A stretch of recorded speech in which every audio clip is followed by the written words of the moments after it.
After completing the druid's leveling stint, I was dreading leveling the priest, as I have 13 levels to gain. But after equipping a wand, it has started to grow on me. I'm just gonna get Gobbler out of the way. And then continue on my way, so I don't need to worry about him.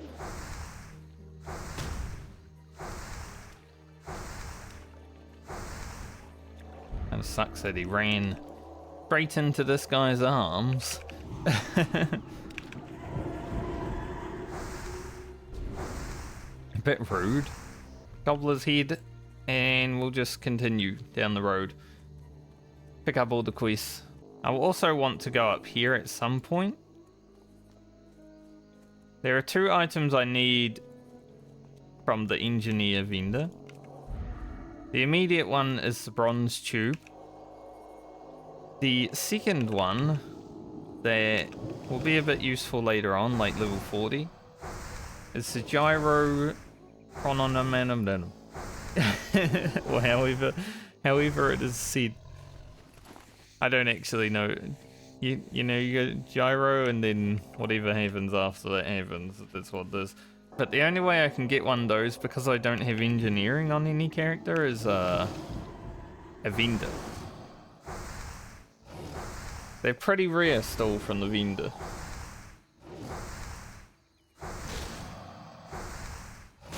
Because I will be able to get the frost oil, obviously. I will have the alchemist for that. So the gyro is the hard part. So we can get our nifty stopwatches.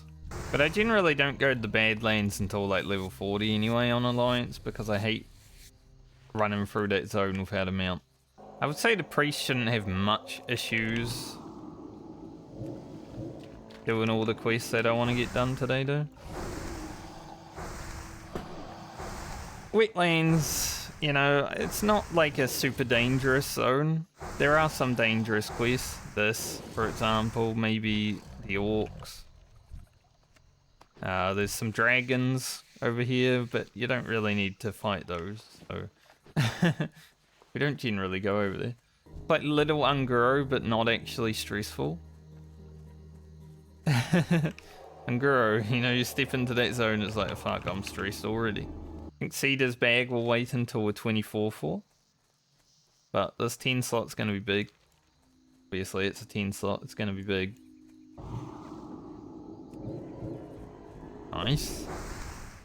You like them big Mind Blast crits? And Life Root over there. We're going to need 8 of that for the Warrior. It's not like immediate, you know, we're not going to need it right away.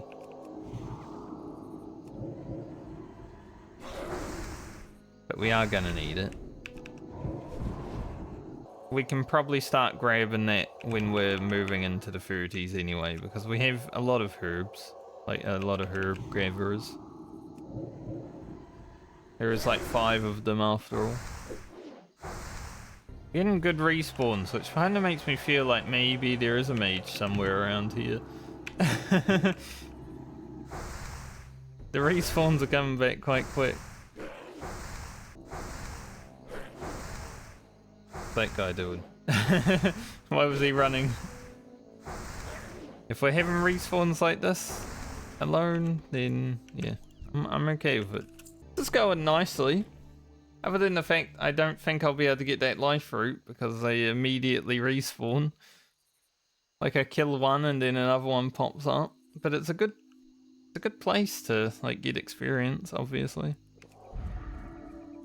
There is a reason mages AoE farm here. Hyper spawns are immediately turned on. If only the wand was like auto shot. He just keeps trying. Went a lot faster than it could have. We could have been stuck here for like 2 hours. If a single mage was here and he didn't, you know, want to help me, we'd have to ask, you know, mage, please, let me have the crumbs. I think we'll head back to the Murloc camp. I was expecting the priest to be a little bit worse. but it has actually been pretty good. We have been pumping. You just need to keep on top of your damage increases, I guess. Like if we had a better wand, we'd be pumping even harder. But that one specialization, that is pretty strong. Plus the spirit tank. I may be being converted into a priest enjoyer. Probably going to be a little bit off 24 from handing in these quests, I would say. At least the next time I play Ellia, we'll have 2 levels of rested experience again. I feel like we need it after these 13 levels straight. I could actually go back to Stone Talon Mountain at 24 and do this quest. For the wand. Maybe we'll get the statuette quest done before I go to train. I just know we're going to be 120 health stronger next level. This will be level 24, just 1 to go. It's been a long journey on the priest and it's coming to an end in 1 level. We're so close. Gonna grab improved power word shield. Alright, I'm gonna head to Darnassus because I am still not honored anywhere else. Go get our training done. Will I use the icicle rod? It's probably worth using. Even though it's plus frost damage.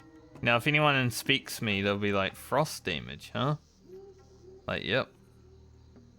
Is what it is. If I get a frost wand though, holy, plus 10 damage on that beast. Power word fortitude. Power word shield. Holy fire. And I will train Mana Burn. Even though it's not like gonna be amazing because it's not really PvP, so I think I might get some usage out of it anyway. Let us go to Stone Talon Mountain. Last time I did have to run out of the tower while in combat and I almost got the 4 guards that walk. Like they were so close to aggroing. So hopefully it's a little bit better this time. Hello. Hello, agent.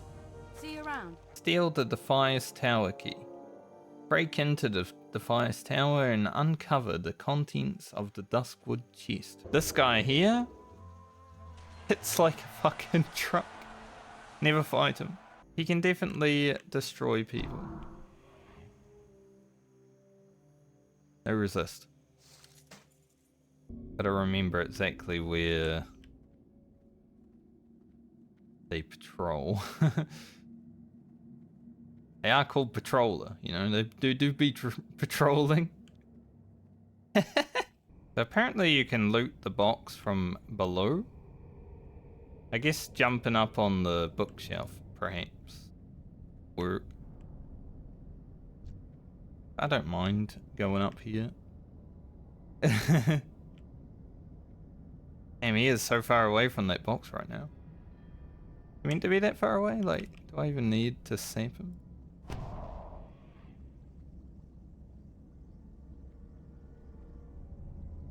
Probably should. Just to be sure. Like how the tower disappeared right when I did that.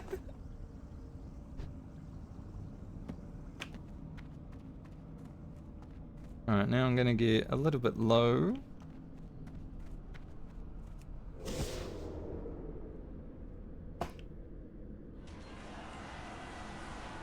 Can we make it out without being seen?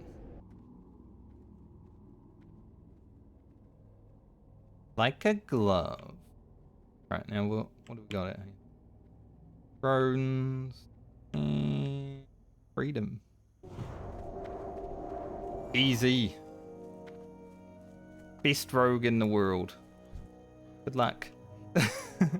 We were in and out, nothing happened. Still probably the hardest quest on the rogue, honestly. It's just so nerve-wracking to be in that tower. There's so much that can go wrong. Basilisk usually have like an 8 magic resistance. I don't know about these guys.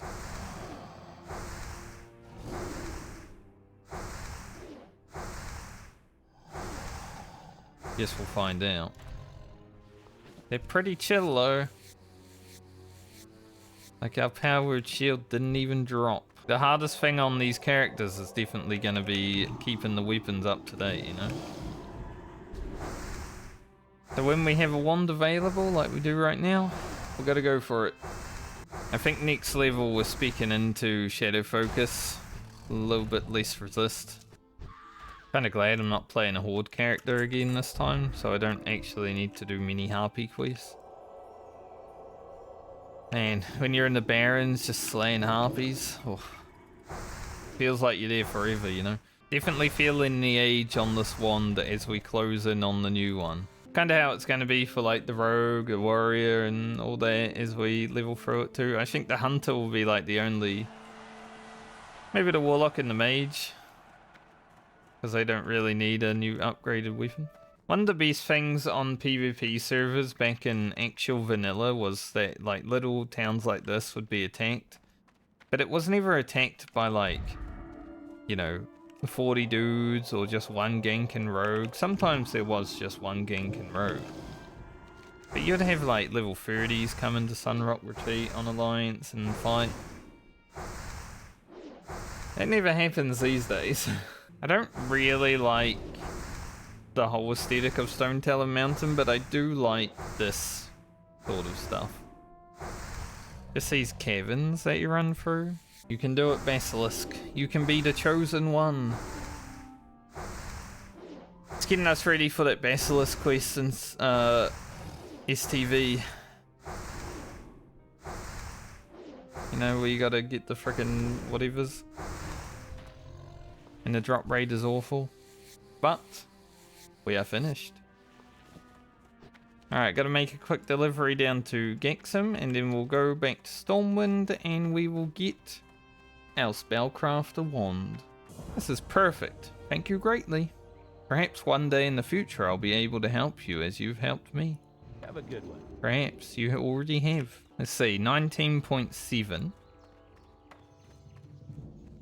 25.4, holy. I'm gonna put a stopwatch on for Cedar's bag. Be good to have that 10 slot bag though, considering Grocket, you know, hasn't been able to make any 8 slotters. There's a good chance next time I play Grocket that we will just be able to make 10 slot bags. So I don't even know if I should make 8 slot bags when I play him, but they're probably gonna be a good way to level tailoring at the same time. Once I start killing the first slime, I will put the timer on. See how long the Cedar's bag takes. Yeah, so this one's a little bit slower, but look at the damage. Holy. It's like 10 extra DPS. Nice sparkling wand though. Pretty sick. We do like a sparkling wand. We are, however, killing a bit too fast now. So I'm actually using mana again. Which is interesting. Thankfully, it looks like there's no one else out here right now. It's always good to have this place to yourself. It's always good to have every place to yourself, honestly. In Classic, we are still in the low level bracket, so we've still got to compete with other people. Once we get into like the 30s, 40s, especially 40 plus, stop seeing people as much, which is definitely a nice thing. This weapon might be pretty good for the Paladin or the Warrior. This is a nice weapon. It's not of the bear, it's of the boar, which is, you know, not as good, but it does have strength on it.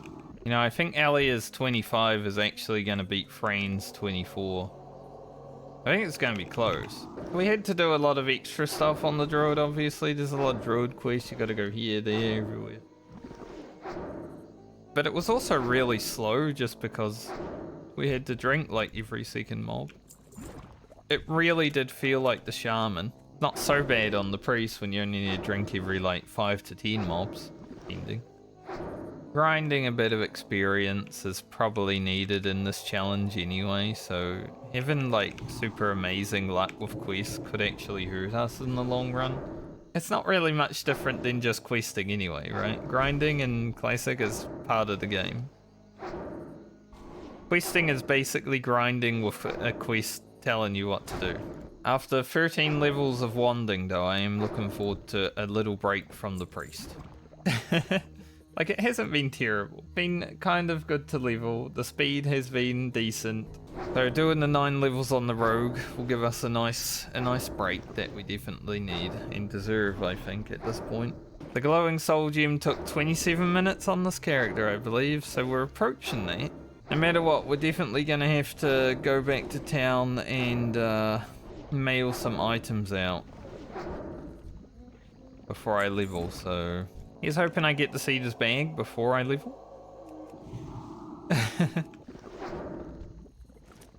Yay! We got it. 9k experience, just that one quest. I forgot the timer, but it was about 26 minutes 30. I never thought I'd equate having a new wand to having like a new weapon on a warrior. But it does basically feel the same. Alright, this guy could be an issue. Alright, he's running that way. Good, perfect. Literally the only way he could have run where I didn't pull more gnolls. Doing these mobs without a hamstring or a crippling poison, that's scary, honestly. If you pull this camp, it's 4 trappers. Holy. That would be rough.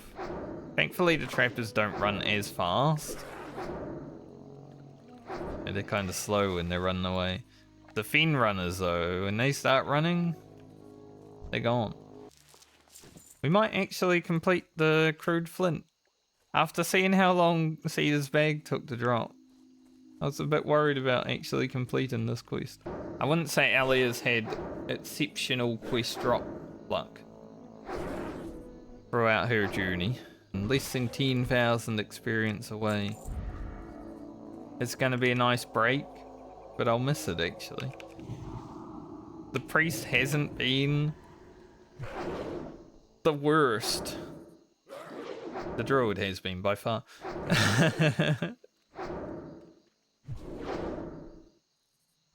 Like, druid didn't feel bad later on as I was getting more levels, but it was definitely so much worse than this. If the druid is the worst I have to deal with this medley though, I don't mind.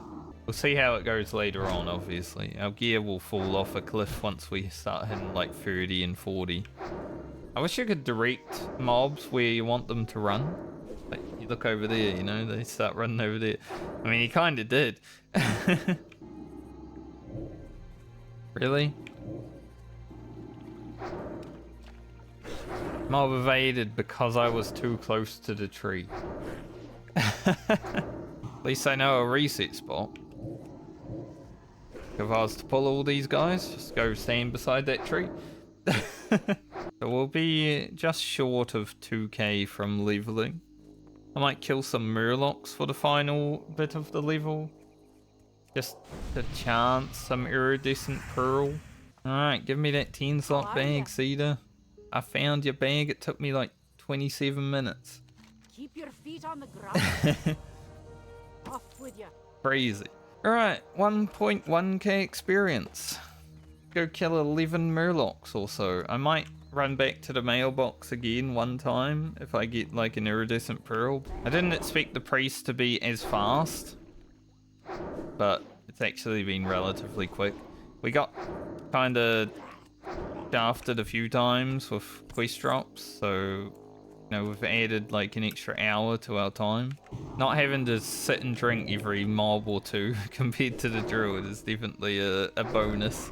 So we'll be putting down the priest for a little bit, but I am looking forward to continuing on the priest.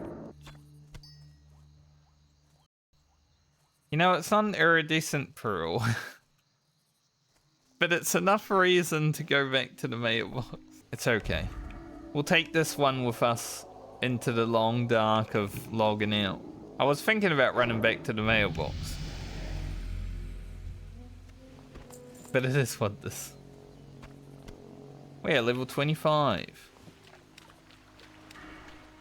The priest stint is done. I'm gonna grab Shadow Focus. Less than a day played. I'm happy with that. I thought the priest would have been a little bit slower, but I mean, we're 40 minutes faster than the druid with 1 extra level. That's not telling how bad the druid was to level. A cheater would use the mailbox right now to send this. But this is my own challenge and my own rules. Why would I cheat? See ya, Ellia. Rogue's up next.